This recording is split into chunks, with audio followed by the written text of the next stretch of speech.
नमस्कार. आज मी तुम्हाला घेऊन आलेले आहे दिवेआगर येथे. दिवेआगरमधील रूपनारायण मंदिर बघायला. रूपनारायण मंदिर जे आहे ते अत्यंत सुंदर मंदिर आहे, ते मी तुम्हाला दाखवणारच आहे. पण त्याआधी अदिती विशाल या यूट्यूब चॅनलमध्ये तुमचं मनापासून स्वागत आहे. आज आपण आलेलो आहोत रायगड जिल्ह्यातील दिवेआगर, तालुका श्रीवर्धन इथे. आणि हे प्रेक्षणीय स्थळ आहे आणि इथे आहे रूपनारायण मंदिर, सुंदर नारायण मंदिर. तर रूपनारायण मंदिर दाखवायला मी तुम्हाला आतमध्ये घेऊनच जात आहे. हे मंदिर जे आहे ना ते रायगड जिल्ह्यातील एका प्राचीन शिलाहारकालीन 13व्या शतकातलं मंदिर आहे. आपण आतमध्ये जाऊन मंदिर बघूया. इथे आपल्याला चपला काढायच्या आहेत, त्याच्यानंतर मग आपण आतमध्ये जाऊया. आणि इथे तुम्हाला नोटीस दिसते की शॉर्ट कपडे, हे मंदिर जे आहे ना ते समुद्र किनाऱ्याजवळ आहे, त्याच्यामुळे ते समुद्रावर जाताना छोटे कपडे, हाफ पॅन्ट, शॉर्ट्स असतील, वन पीस असेल तर तसे कपडे घालून नाही यायचं आहे. ह्या मंदिरामध्ये पूर्ण कपडे घालूनच यायचं आहे. ह्या मंदिरातच असं नाही, प्रत्येक मंदिरात आता तुम्हाला हीच पाटी दिसेल की पूर्ण कपडे घालून आपल्याला मंदिरात प्रवेश करायचा आहे.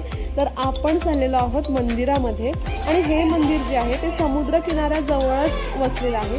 आणि हे मंदिर विष्णूच्या मूर्तीसाठी प्रसिद्ध आहे. त्याच्या शांत वातावरणासाठी आणि ऐतिहासिक महत्त्वासाठी ओळखले जाते. आणि इथे भगवान विष्णूची अत्यंत सुंदर मूर्ती प्रस्थापित आहे, आपण इथे बघू शकाल. या मूर्तीवरील जर तुम्ही कलाकुसर बघाल तर एकदम वैशिष्ट्यपूर्ण आहेत. या मूर्तीवर दोन्ही बाजूला दशावतार कोरलेले आहेत. आणि हिरण्यकश्यपूची पकड घेणाऱ्या नृसिंहाच्या डाव्या हाताने केशासंभार पकडला आहे, ते पण दाखवलेलं आहे. खूप छान अशी कलाकुसर आहे. ह्याच्यामध्ये एक वेगळी गोष्ट दडलेली आहे.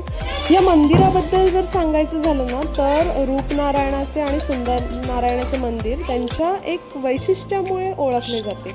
आणि 1772 इसवी सन 1772 मध्ये माधवराव पेशवे जे होते ते आणि त्यांची पत्नी रमाबाई यांनी या मंदिराला भेट दिली होती. म्हणजे पेशवाईपासून या मंदिराला पूजाविधीसाठी वर्षासन मिळत होतं. आणि 1960 साली या मंदिराचा जीर्णोद्धार झाला असं नोंद इथे दिलेली आहे. ह्या मंदिराबद्दल अजून सांगायचं झाले तर गावात समुद्र किनाऱ्याला लागूनच हे मंदिर आहे. आणि नारळ आणि पोपळीच्या दाट झाडांमध्ये हे रूपनारायणाचे मंदिर वसलेले आहे. इथल्या प्राचीन मंदिराचा जीर्णोद्धार 1960 साली करण्यात आला, मी तुम्हाला सांगितलंच होतं.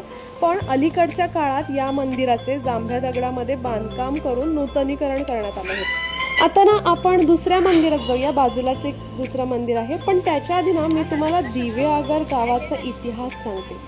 तुम्हाला माहिती आहे का, दिवेआगर हे गाव आहे, ह्याचं नाव पहिलं दिवेआगर नव्हतं. तर काय होतं, तर त्यासाठी तुम्हाला ही गोष्ट ऐकायला लागेल. ठीक आहे. 825 ते 1265 या कालावधीत या प्रदेशावर शिलाहारांचा उत्तर कोकण शाखेचे अधिपत्य होतं.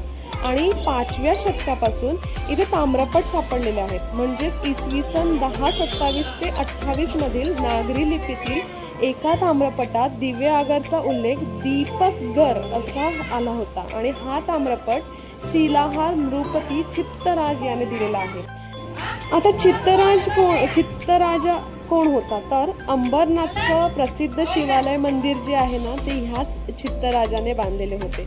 आणि त्यांचे जे बंधू आहेत म्हणजे भाऊ आहेत मुमुन्नी राज याने या मंदिराची दुरुस्ती केली होती. या शिलाहार नृपती नागार्जुन मुमुन्नी राज यांच्या ताम्रपटातही दीपकगर असा उल्लेख होतो. म्हणजे तुम्हाला आता कळलेलंच असेल की दिवेआगर ह्या गावाचं नाव पहिलं दीपकगर असं होतं.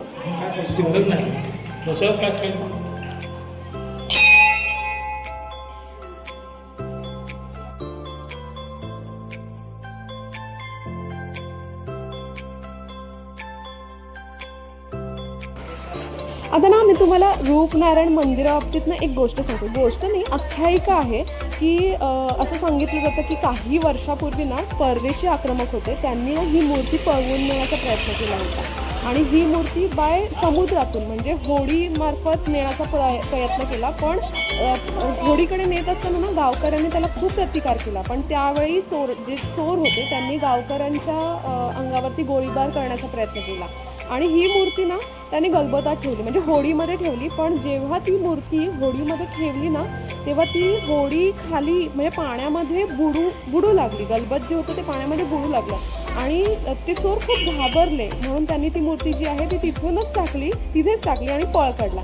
20व्या शतकाच्या पूर्वार्धात मूर्तीला वज्रलेप करताना मूर्तीच्या चक्रात अडकलेली बंदुकाची गोळी जी आहे ती काढण्यात आली होती. तर मंदिर जे आहे ते असंच भाविकांसाठी दिवसभर खुलं असतं आणि पर्यटक जे आहेत ते आवर्जून या मंदिराला एकदा भेट नक्कीच देतात. तर तुम्ही दिवेआगरला जात असणार, श्रीवर्धनला जात असणार, तर तुम्ही या मंदिराला नक्की भेट द्या. आणि आजची व्हिडिओ जी आहे ती तुम्हाला जर आवडली असेल तर व्हिडिओला लाईक करा. व्हिडिओ शेअर केल्यामुळे जे पर्यटक आहेत ज्यांना रूपनारायण मंदिर माहिती नसेल ते ह्या व्हिडिओच्या मार्फत रूपनारायण मंदिर बघायला नक्की जातील. तर आजची व्हिडिओ तुम्हाला आवडली असेल तर व्हिडिओला कॉमेंट करायला अजिबात विसरू नका. आणि असंच भेटू आता आपण पुढच्या व्हिडिओमध्ये. तोपर्यंत छान छान राहा आणि आमचे व्हिडिओ नक्की पहा. धन्यवाद.